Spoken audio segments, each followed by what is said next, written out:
రాకడ సమయములో గడబూర శబ్దముతో యేసుని చేరుకునే విశ్వాసము నీకుందా?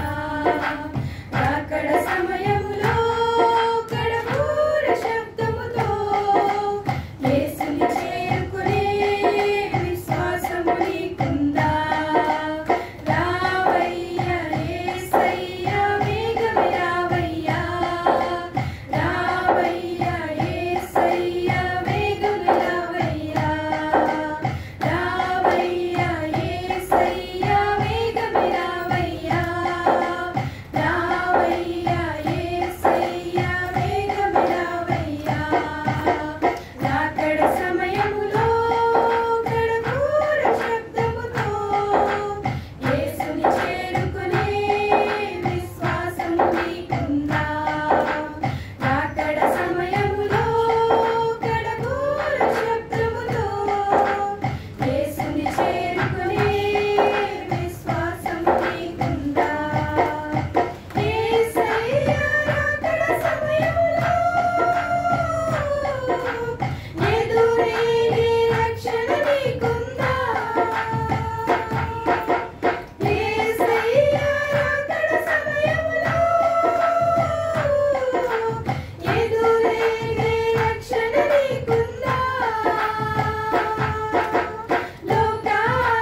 యేసుని చేరుకునే విశ్వాసం నీకుందా?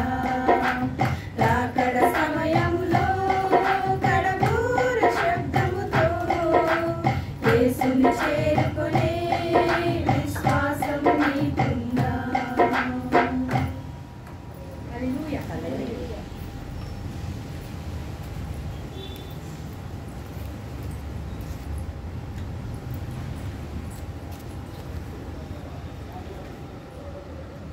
మరి దేవునికి వందనాలు, దేవునికి వందనాలు, సంఘించిన ఎవరికి వందనాలు, సంఘ సభ్యులకి అందరూ వందనాలు. మరి ప్రార్థన చేయడానికి దేవుడు ఇచ్చిన కృపను బట్టి వందనాలు చెల్లిస్తున్నాను. మరి ఈ ఉపవాస ప్రార్థన గురించి మనము వర్షం పడ్డా వాన పడ్డా మనం ఆగకుండా రావడానికి ఇచ్చిన దేవుని కృపను బట్టి, మరి ఇచ్చిన ఆరోగ్యాన్ని బట్టి ఇట్లా దేవునికి ఎంతో వందనాలు. దయగల దేవా నాయనా నీకు వందనాలు చెల్లిస్తున్నాను తండ్రి.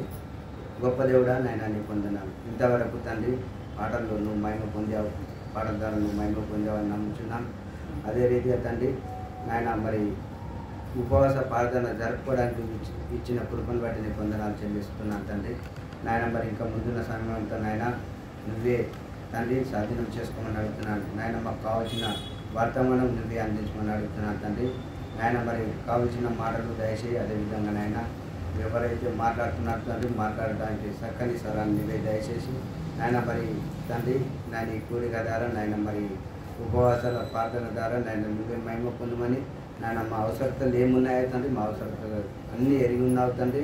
నాయన మేము ప్రార్థనలో పెట్టాము నాయన, అవి ఎన్ని అవుతుంది అవన్నిటికీ తండ్రి నాయన నువ్వు నాయన ప్రతిఫలం ఇస్తావని నమ్ముచున్నాం. నాయన ముందున్న సమయంతో నీ చేతిలో కవచెప్తూ నాయన అదేవిధంగా నాయన వాక్యము మాకు కావాల్సింది నువ్వు అందించి నీ మాటల ద్వారా మేము విని ఆ విధంగా జీవించటకు నాయన మేము ఓపిక కలిగి ఓదార్పు కలిగి నాయన ఇప్పుడు ఎల్లప్పుడు నాయన నీ అందు భయభక్తులుగానే జీవించమంటే మాకు దయచేయమని నాయన చిన్న పద్ధతి పనులకు పట్టుకు చేర్చుకోమని నదుడైన యేసు క్రీస్తు నామములో ప్రార్థించి అడిగి వేడుకుంటున్నాం తండ్రి. ఆమేన్.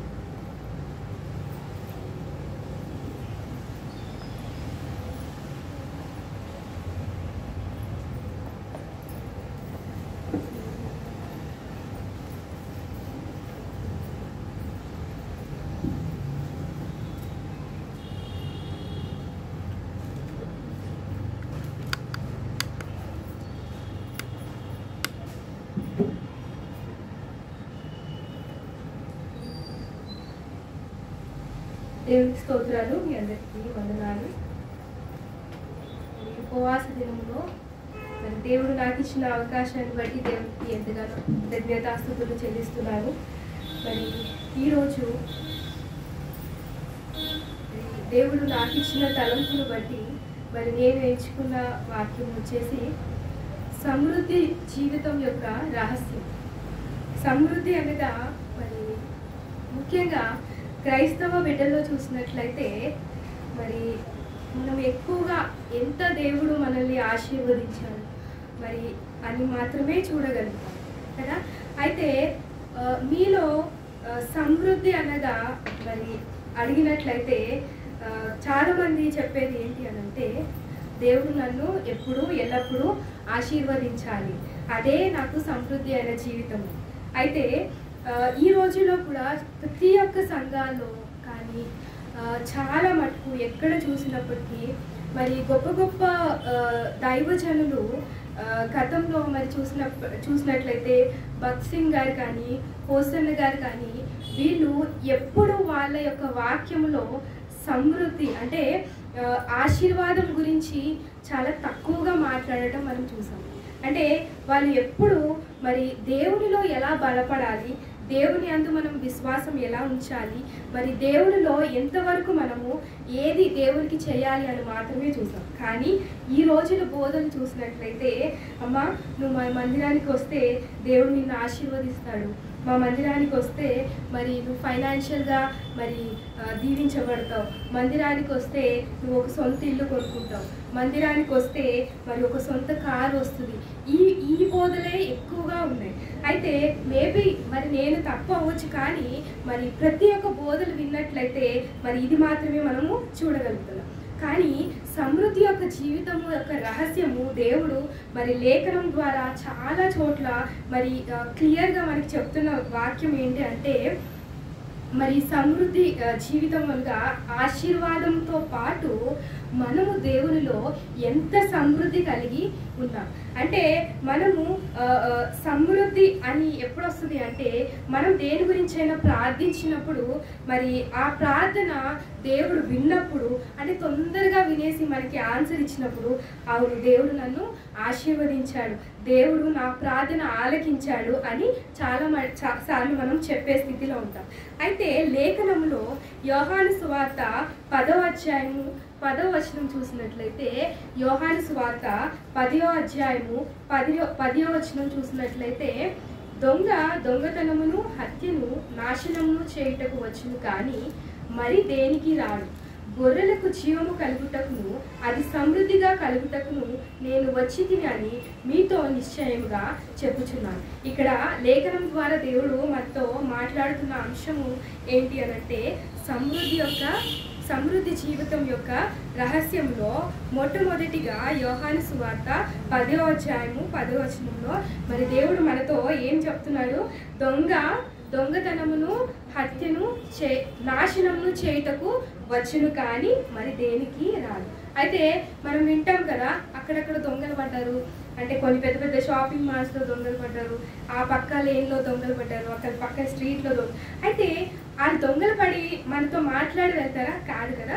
మన యొక్క ఉన్న ధనము కానీ మన దగ్గర ఏది ఉన్నా అది దోచుకొని కానీ, ఒకవేళ అలా అవ్వకపోతే మరి వాళ్ళు హత్య చేయడానికి కూడా వెనకాడకుండా వాళ్ళు వస్తారు. అయితే మన దేవుడు ఇక్కడ ఈ లేఖనం ద్వారా ఏం మాట్లాడుతున్నారంటే, ఇక్కడ గొర్రెలకు జీవమును కలుగుటకును అది సమృద్ధిగా కలుగుటకును నేను వచ్చాను.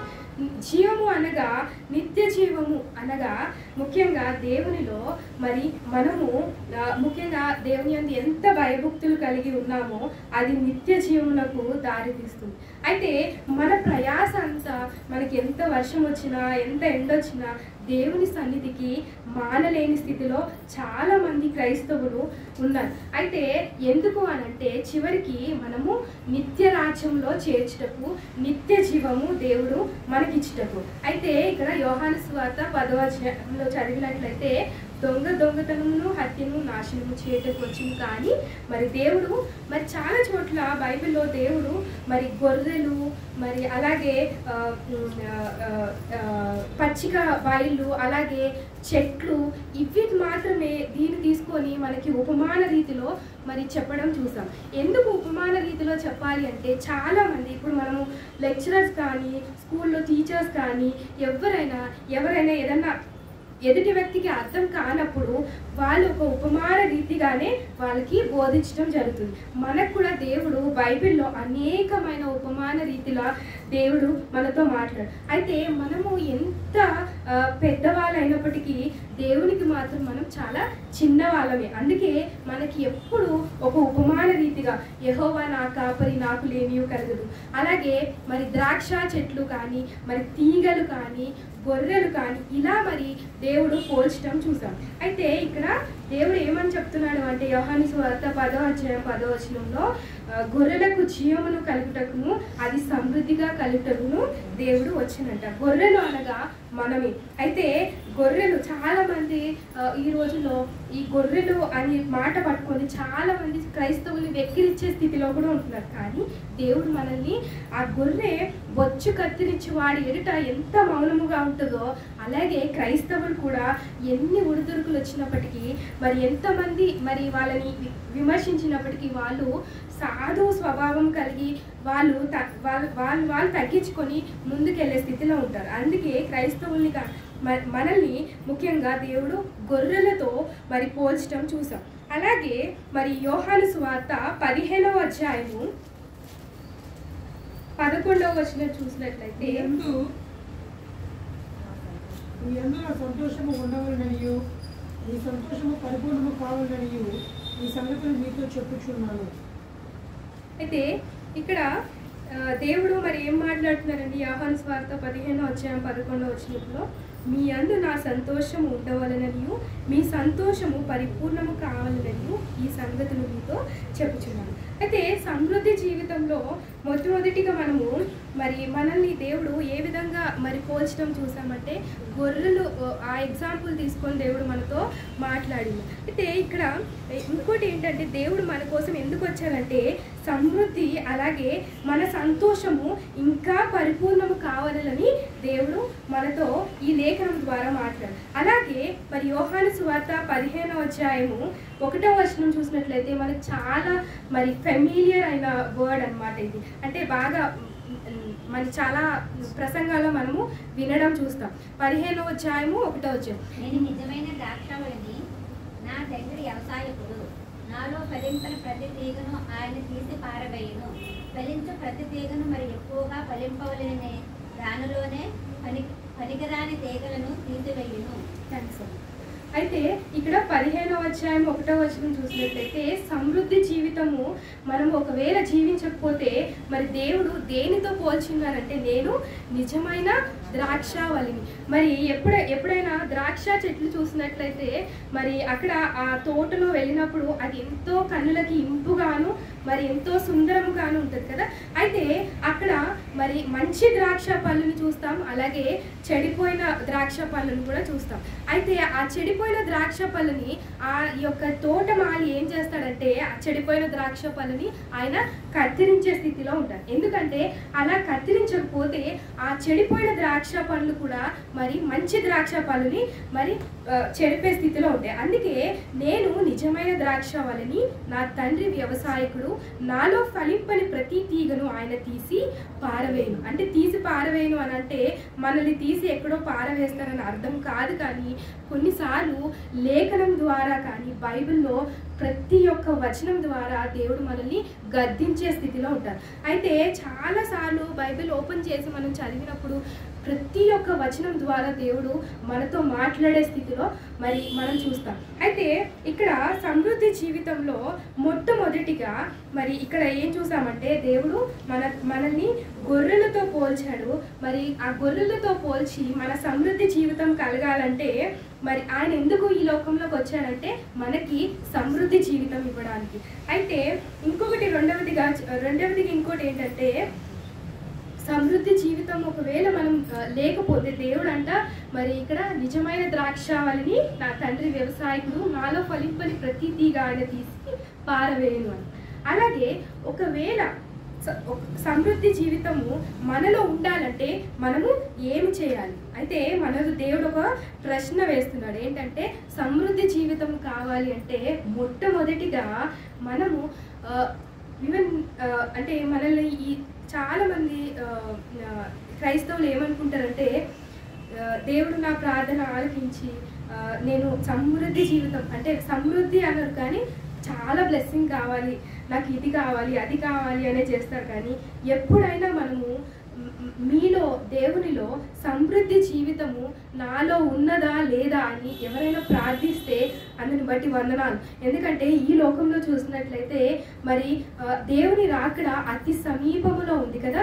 దేవుడు అంట ప్రతి ఒక్క సూచన ప్రతి ఒక్క ఇన్సిడెంట్ ద్వారా మనల్ని హెచ్చరిస్తున్నాడు. ఏమనంటే దేవుని రాకడ అతి సమీపంగా ఉంది కాబట్టి దేవుడు మనకిచ్చిన పని ఏంటి అంటే దేవుడు మనము పైకి వెళ్ళిన తర్వాత దేవుడు అడుగుతాడంట, నువ్వు ఎన్ని ఆత్మల్ని సంపాదించగలిగావు అన్నప్పుడు మన దగ్గర ఆన్సర్ లేకపోతే మనము ఏ ఆన్సర్ దేవుడికి ఇచ్చే స్థితిలో ఉంటామో మనము పరీక్షించుకోవాలి. ముఖ్యంగా మొట్టమొదటిగా సమృద్ధి యొక్క జీవితం మనలో ఉండాలంటే మనము దేవుని కొరకు కొన్ని ఆత్మల్ని ఈ లోకంలో రక్షించగలగాలి. దేవుని కొరకు కొన్ని ఆత్మలు రక్షించగలగాలి అంటే ఈ రోజుల్లో అది చాలా క్లిష్టమైన పని కదా.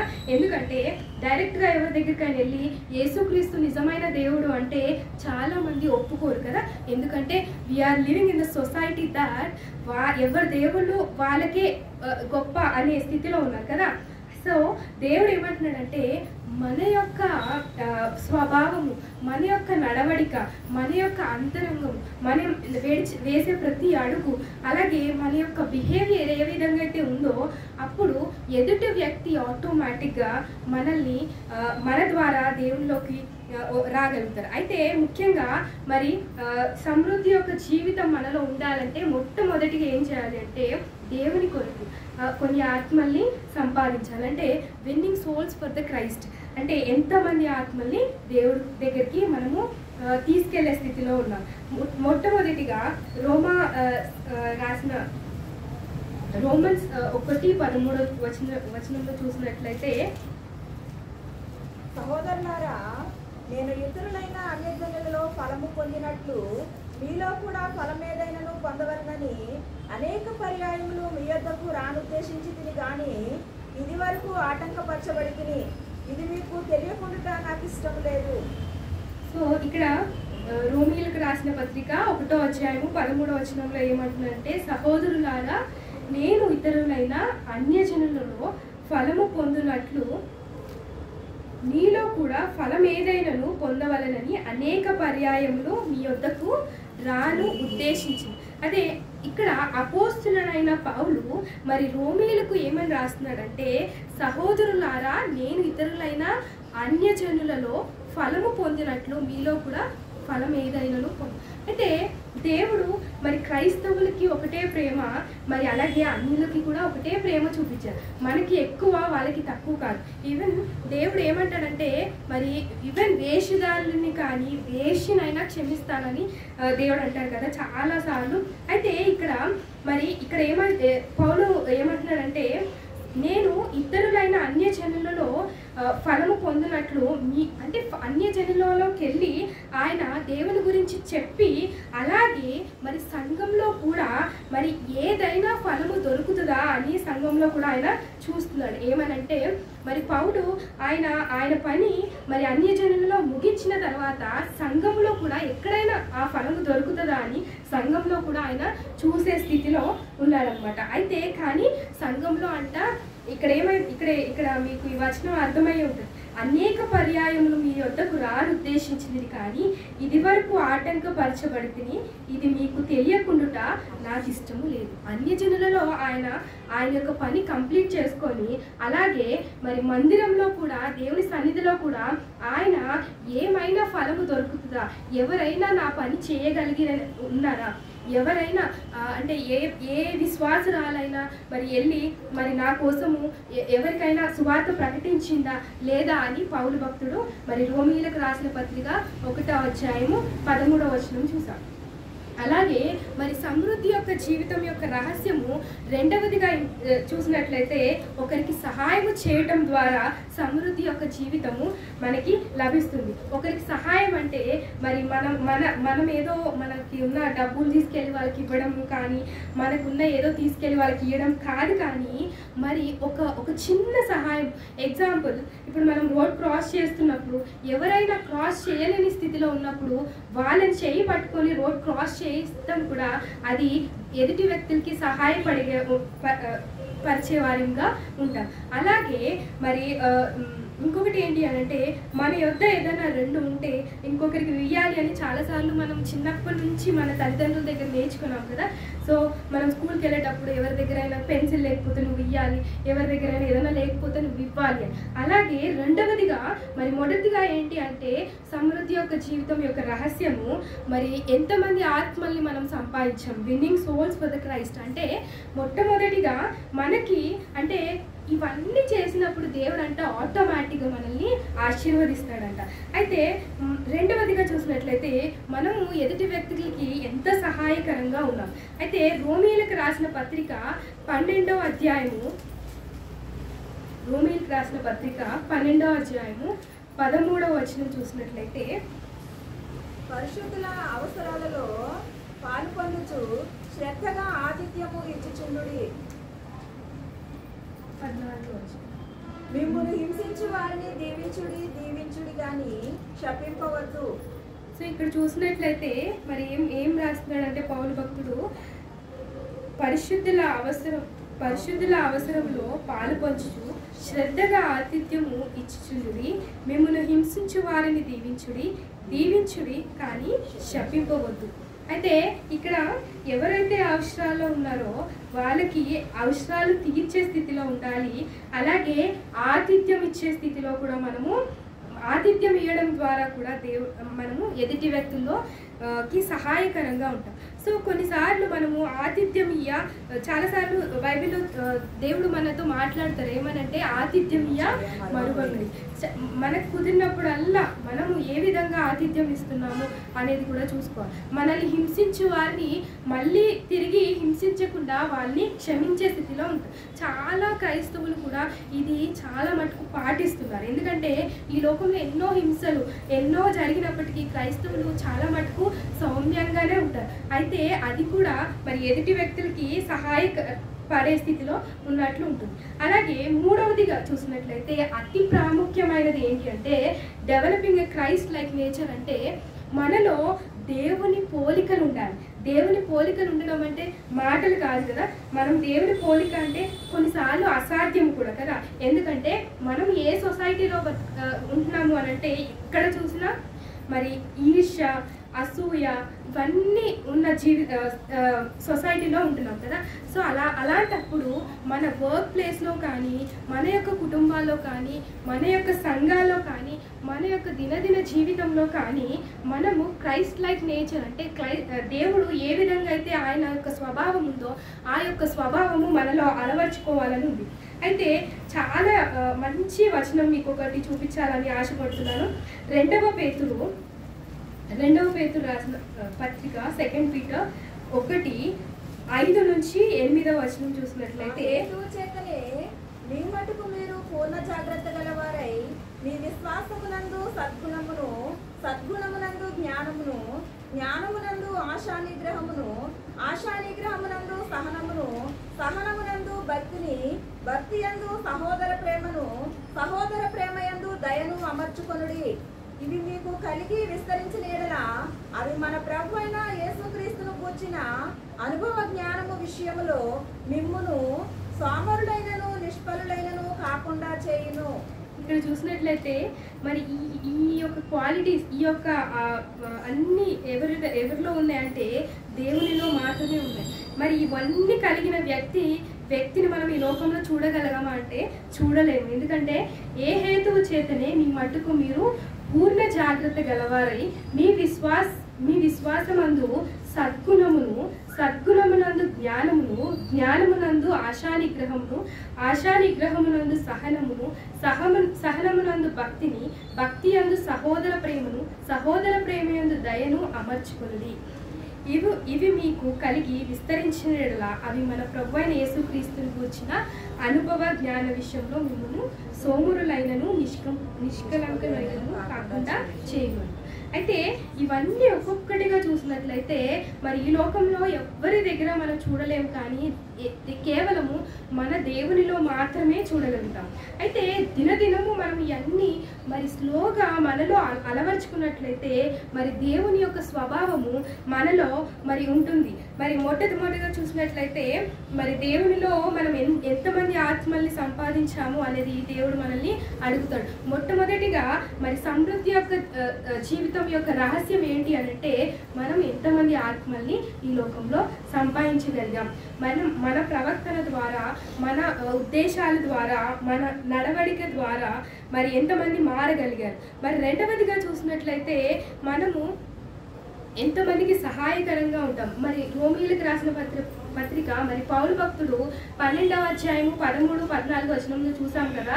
మరి ఎప్పుడు మనము ఆతిథ్యం ఇచ్చే విషయంలో మరి జాగ్రత్త పడాలి. అలాగే మరి ఎవరికైనా సహాయపడే విషయంలో, సహాయము అనగా మన దగ్గర తీసుకెళ్ళి వాళ్ళకి ఇవ్వడం కాదు, కానీ మన యొక్క మంచి కౌన్సిలింగ్ ద్వారా కూడా మరి ఎదుటి వ్యక్తికి సహాయపడే స్థితిలో ఉంటాం.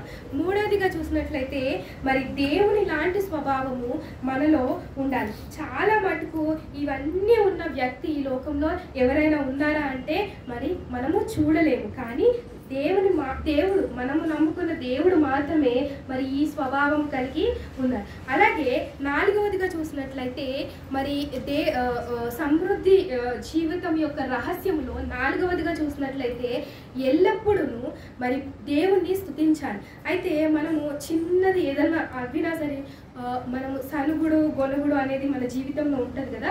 అయితే అది అంటే ఎదుటి వ్యక్తిలో ఉన్నది అని నేను చెప్పట్లేదు, కానీ చాలాసార్లు మానవులంగా ఏదైనా లేకపోయినప్పుడు మనం సనిగి గొనిగే స్థితిలో ఉంటాం. అవి కూడా దేవునికి ఇష్టం లేదంట. అయితే చిన్నది మన జీవితంలో ఏ కార్యం అయినా సరే, మనం ఏది కొనుక్కున్నా సరే, మరి అది నేను సంపాదించుకున్నాను అని కాకుండా ఎప్పుడును ఎల్లప్పుడూ దేవునికి కృతజ్ఞతాస్తుతులు చెప్పే స్థితిలో మనము ఉండాలి. అయితే దేవుడు చెప్తారు కదా, మరి ఎప్పుడు దేవుడు ఎల్లప్పుడూ మరి స్తుతించుడి అనేది. ప్రతి ఒక్క కీర్తనలో, మరి కీర్తనలు అనగా పాటలు కదా, మరి ఎన్ని కీర్తనలు అయితే ఉన్నాయో అన్ని కీర్తనలో దేవుడు మనతో మరి ప్రతి వచనం ద్వారా మరి ఎల్లప్పుడూ దేవుని కృతజ్ఞతాస్తుతులు చెల్లించాలి అని దేవుడు మనతో మరి ప్రతి కీర్తన ద్వారా దేవుడు మనతో మాట్లాడుతున్నారు కదా. అలాగే మరి హెబ్రీయులు రాసిన పత్రిక 13వ అధ్యాయము 15వ వచనం చూసినట్లయితే,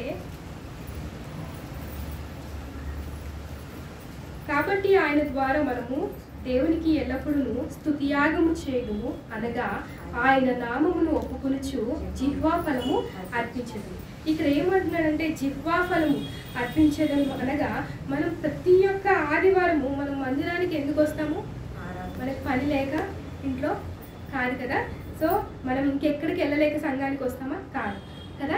చిన్నప్పటి నుంచి మరి మనము చిన్నప్పటి నుంచి మనము మన పేరెంట్స్ నుంచి ఏం నేర్చుకున్నామంటే ఆదివారము దేవుని మందిరములకు వెళ్ళాలి. అలాగే దేవుడు కూడా లేఖనం ద్వారా దేవుడు మాట్లాడుతున్నారు కదా, 6 దినములు మీవి, కానీ 7వ దినమున దేవుని మందిరానికి ఎందుకు రావాలంటే దేవుని ఆ ఆదివారం కూడా అడగడానికి కాదు, కానీ ఎప్పుడూ దేవుణ్ణి స్తుతించడానికి మరి ఆదివారము దేవుని మందిరానికి వస్తాం.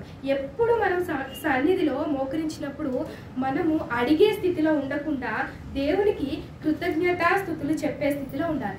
అయితే pricing God and giving thanks giving అంటే ఎప్పుడు స్తుతులు చెల్లించాలి. అలాగే మన యొక్క జీవితమును బట్టి దేవునికి కృతజ్ఞతాస్తుతులు చెప్పాలి.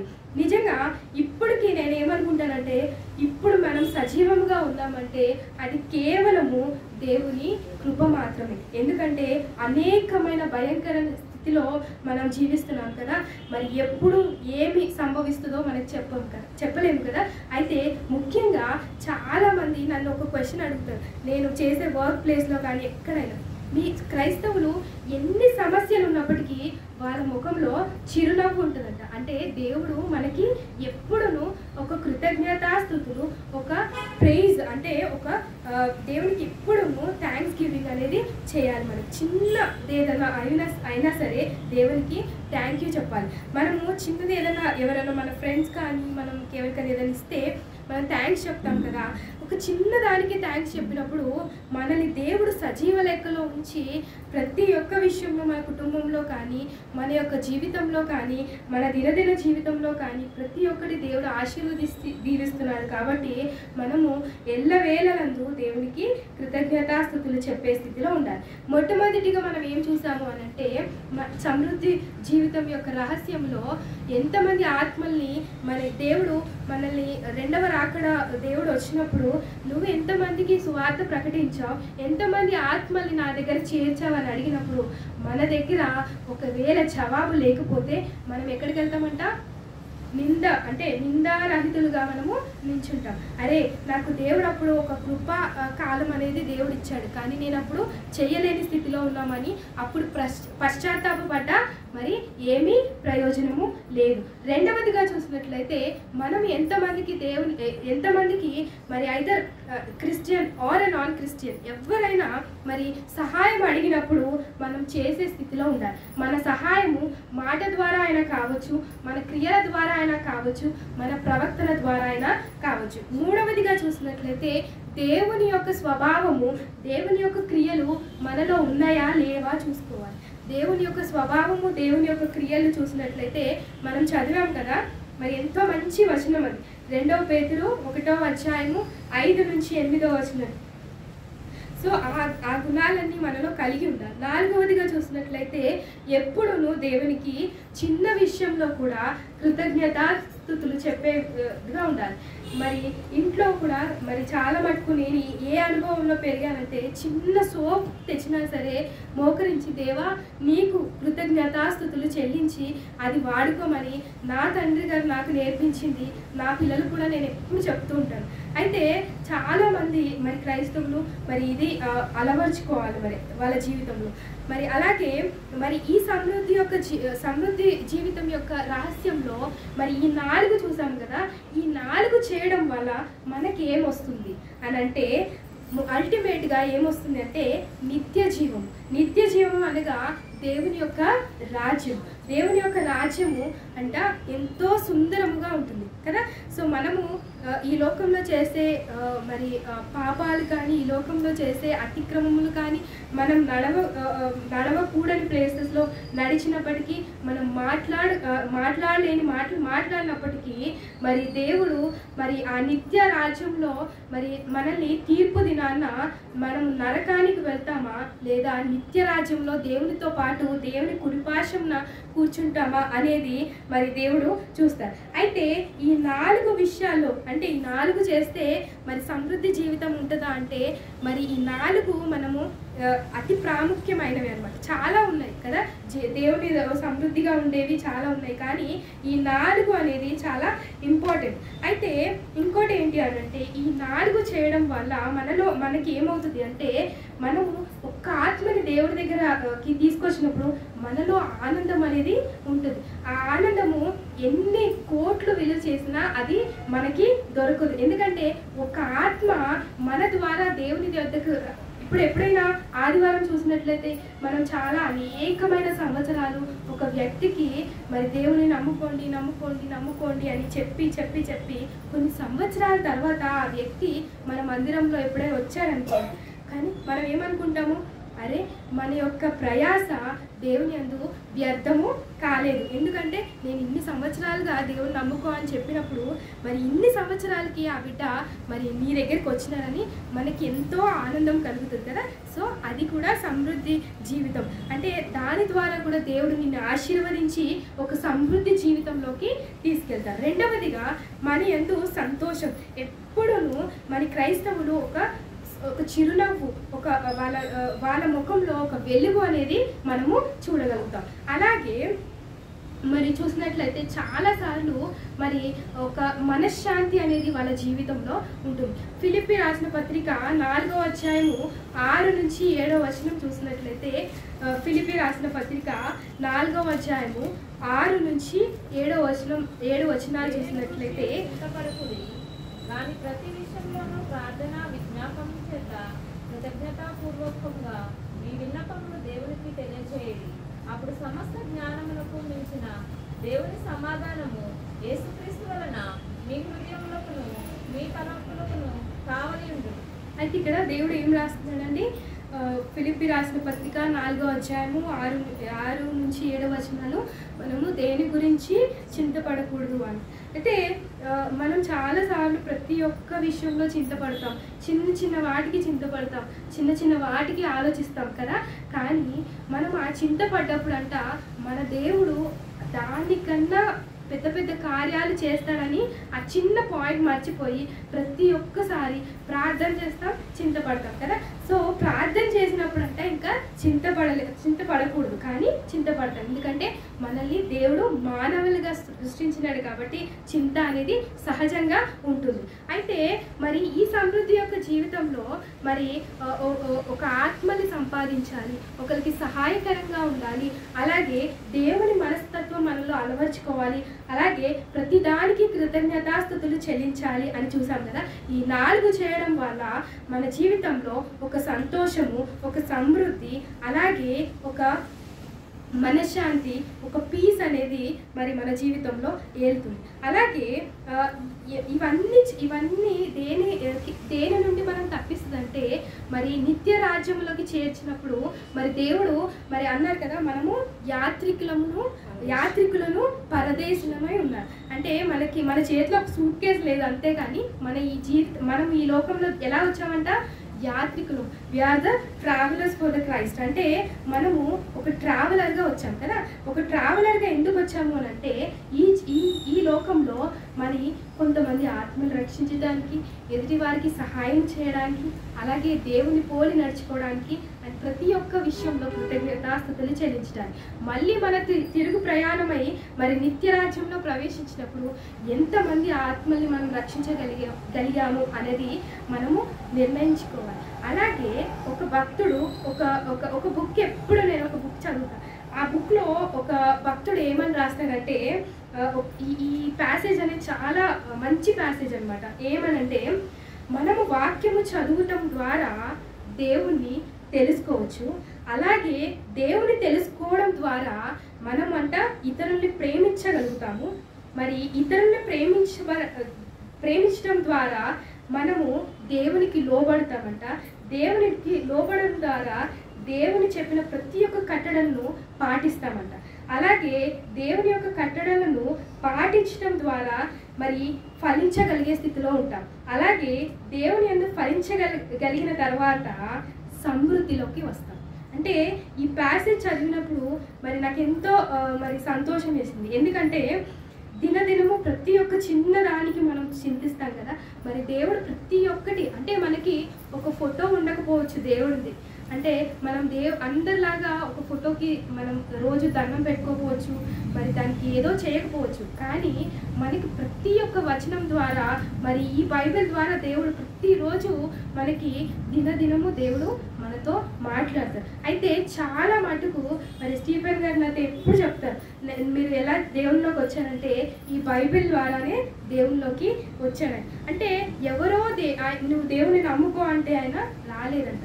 అయితే ఈ వాక్యం చదువుతాం ద్వారా ఇంకోటి, మరి ఆయన ఎలా ఇంగ్లీష్ నేర్చుకున్నారంటే, మరి ఇంగ్లీష్ బైబిల్, తెలుగు బైబిల్ పక్క పక్కన పెట్టుకొని మరి ఇంగ్లీష్ నేర్చుకోవడం జరిగింది. అంటే దేవుడు మరి మనం ఇంగ్లీష్ నేర్చుకోవడం ఎంతో పెద్ద పెద్ద ఇన్స్టిట్యూట్స్కి వెళ్తాము, ఏదో చేస్తాం, కానీ మరి సర్వ జ్ఞానముకు మించినది ఏంటి అంటే మన బైబిల్ మాత్రమే. అందుకే ఈ భక్తుడు ఏమంటున్నాడంటే, చదవటం ద్వారా దేవుణ్ణి తెలుసుకోవచ్చు. అంటే ఎవరో చెప్పి మరి దేవుని నమ్ముకో అనడం కాకుండా, మరి ఈ బైబిల్ ద్వారా కూడా దేవుడు దినదినము మనతో మాట్లాడు.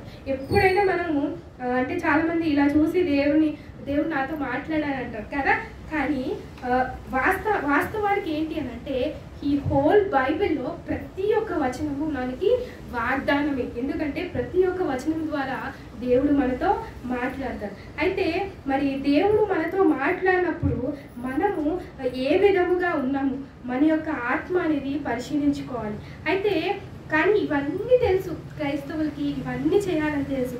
ఈ లోకంలో కొంతమంది ఆత్మను రక్షించాలని తెలుసు, ఎదుటి వ్యక్తులకి సహాయం చేయాలని తెలుసు, లేదు దేవునిలాగా నేను ఉండాలని తెలుసు, అలాగే దేవునికి కృతజ్ఞతాస్తుతులు చెల్లించాలని తెలుసు. కానీ మరి ఏదో ఒక విషయంలో మనము తప్పిపోయే స్థితిలో ఉంటాం. అయితే మరి చాలామంది క్రైస్తవులు నెగ్లెక్ట్ చేస్తారు ఈ 4. సో ఈ 4 ఎప్పుడైతే మన దినదిన జీవితంలో అలవాటు చేసుకుంటే ఖచ్చితంగా దేవుడు ఒక సమృద్ధిలోనికి మనల్ని తీసుకొస్తారు. అయితే మరి కీర్తనలో 1వ అధ్యాయం 1 నుంచి 3వ వచనం ఏమని సెలవిస్తుందంటే, దుష్టుల ఆలోచన చొప్పు నడవక, పాపుల మార్గంలో నిలవక, అపహాసకులు కూర్చున్న చోటన కూర్చుండక, యెహోవా ధర్మశాస్త్రమందు ఆనందించుచు దివారాత్రులు దాన్ని ధ్యానించువాడు ధన్యుడు. ఆయన ఎలా ఉంటాడంట, నీటి కాలువ యోరన నాటబడినదై ఆకు వాడక తన కాలమందు ఫలమిచ్చు చెట్టు వలె ఉంటుంది. అయితే మనకి ప్రతి ఒక్క వాక్యము ద్వారా దేవుడు మనతో మాట్లాడతారు కదా. సో అలాగే మరి ఇక్కడ ఏమంటున్నాడు, దుష్టుల ఆలోచన చొప్పున నడవక, పాపుల మార్గమున నిలువక, అపహాసకులు కూర్చున్న చోటున కూర్చుండక, యెహోవా ధర్మశాస్త్రమందు ఆనందించుచు దివారాత్రులు దాన్ని ధ్యానించేవాడు ధన్యుడు. ఆయన ఎలా ఉంటారు అంటే, నీటి కాలువలో ఎవరన్నా నాటబడినది ఆకు వాడక తన కాలం ముందు ఫలమిచ్చి చెట్టు వలె ఉంటుంది. అయితే దేవుని వాక్యాన్ని ఎప్పుడు మనము నిర్లక్ష్యం చేయకూడదు. సో చాలాసార్లు కొంతమంది మరి దైవ సేవకులు వాక్యం చెప్పినప్పుడు మరి వాళ్ళ మొబైల్ చూడటం కానీ, మరి వాళ్ళు అంటే ఇతర కార్యాలు చేయడం ద్వారా మరి వాళ్ళు ఇక్కడే కూర్చుంటారు కానీ మనసు ఎక్కడో పెడతారు. అలా కాకుండా ప్రతి దినము మరి సేవకుడు మాట విని ప్రతి ఒక్కటి మనము ఈ ధర్మశాస్త్రం ద్వారా దినదినము మనము ఒక సమృద్ధి జీవితం అంటే ఈ బ్లెస్సింగ్ అంటే మనకి ఆశీర్వాదం ఏ విధంగా వస్తుంది అనంటే ఈ సమృద్ధి జీవితం యొక్క రహస్యం తెలిసినప్పుడు మాత్రమే మరి దేవుడు మనల్ని ఆశీర్వదిస్తాడు. దేవుడి ఆశీర్వాదం అనగా మనకి చాలా ఎంతో ఇష్టమైన పదం అది. దేవుడు నాకు ఇది ఇవ్వాలి అది ఇవ్వాలి, కానీ ఆదివారం వచ్చినప్పుడు దేవుడిని అడగకుండా దేవునికి కృతజ్ఞతాస్తుతులు చెప్పేలాగా ఉండాలి మనం. ముఖ్యంగా మరి 4 చూసాం. ఏంటి అని అంటే మరొకసారి మరి ఈ వాక్యాలు నేను మీకు రిమైండ్ చేస్తాను. మొట్టమొదటిగా మరి దేవుని యందు కొన్ని ఆత్మలు సంపాదించడం, రెండవదిగా మరి ఇతరులకి మనము సహాయకరంగా ఉండడం. ఆ సహాయము ఏదైనప్పటికీ మన క్రియల ద్వారా కానీ మన తలంపుల ద్వారా కానీ మన నడవడిక ద్వారా కానీ మనం ఇచ్చే కౌన్సిలింగ్ ద్వారా కానీ చాలా మంది అనుకుంటారు నేను ఎంత గొప్పదాన్నా నేను ఎదుటి వ్యక్తులకి సలహా ఇవ్వడానికి అని. కానీ ఒక చిన్న పిల్ల సలహా కూడా కొన్నిసార్లు మనము తీసుకోవాలి. ఎందుకంటే చాలాసార్లు నా బిడ్డలు నాకు సలహా చెప్పినప్పుడు అది ఒకవేళ మంచిదైతే నేను ఖచ్చితంగా అది తీసుకునే స్థితిలో ఉంటాను. అలాగే మూడవదిగా మరి దేవుని యొక్క ఆ యొక్క వ్యక్తిత్వం అనేది మనలో అలవర్చుకోవాలి. దేవుని అంతటా గొప్ప మనసు మనకి లేదు, కానీ ట్రై చేయాలి దినదినము. మనకి 2వ పేతురులో రాసినట్లుగా అవన్నీ మనలో ఉన్నట్లయితే దేవుడు మనల్ని సమృద్ధి జీవితంలోకి నడిపిస్తాడు. అలాగే 4వదిగా మరి ప్రతి ఒక్క దాంట్లో మనం కృతజ్ఞతాస్తుతులు చెప్పే విధంగా ఉండాలి. మనం ఏది కొనుక్కున్నప్పటికీ అది చిన్నదైనప్పటికీ పెద్దదైనప్పటికీ ఎప్పుడు మనము థ్యాంక్స్ గివింగ్. సో చాలాసార్లు మనం కృతజ్ఞత కూడిక పెట్టుకుంటాం కదా. ఎందుకు కృతజ్ఞత కూడిక పెట్టుకుంటాము అనంటే మరి కొంతమంది విశ్వాసులు వచ్చి మన ఇంటికి వచ్చి మనం ఆతిథ్యం ఇస్తే దేవుడు మనల్ని ఖచ్చితంగా మనల్ని ఆశీర్వదిస్తాడు. అయితే ప్రతి ఒక్క విషయం నందు ఎల్లవేళలందు మనము కృతజ్ఞతాస్తుతులు చెప్పే విధంగా ఉండాలి. అలా చేయడం ద్వారా మరి దేవుడు మనలో ఒక సంతోషం కలుగజేస్తారు, అలాగే ఒక మనశ్శాంతిని కలుగజేస్తారు. అలాగే ఎప్పుడు వాక్యం చదివినప్పుడు దాని ద్వారా మనకి సమృద్ధి జీవితంలోనికి మనము వెళ్తాం. దేవుడి ఈ వాక్యాన్ని దీవించుగాక. ఆమేన్. ప్రేమించి మా ప్రియపరలోకి తండ్రి, ఈ బంగారు బాలు మీకు వందనాలు స్తుతులు. నేనేమైనా మాత్రమే ప్రభా మరినైనా ఈ వాక్యం ద్వారానైనా మీరు మహిమ పొందాలని నమ్ముచున్నాం. నైనా ప్రభా ప్రతి ఒక్క విషయంలోనైనా ప్రభా మరినైనా మీ యందు మనస్తత్వం మేము అలవర్చుకునేలా సహాయం చేయండి. ఎదుటి వ్యక్తులకి మేము సహాయకరంగా ఉండేలా సహాయం చేయండి. అలాగే నైనా ప్రభా మరినైనా ప్రతి ఒక్క దాంట్లో కృతజ్ఞతాస్తుతులు చెప్పేలాగా సహాయం చేయండి. అలాగే నైనా ప్రభా కొంతమంది ఆత్మల్ని నైనా ప్రభా మీ దగ్గర చేర్చి నైనా ప్రభా మరి ఆ మనస్తత్వం మాకు దయచేస్తారని నమ్ముచు. మాకు దినదినము నైనా సమృద్ధి జీవితం మీరే సహాయం చేస్తారని నమ్ముచు. ఈ ప్రార్థన మీరే విని తప్పక జవాబు దయచేయమని ఈ చిన్న ప్రార్థన నామంలో అడిగి వేడుకుంటున్నాను.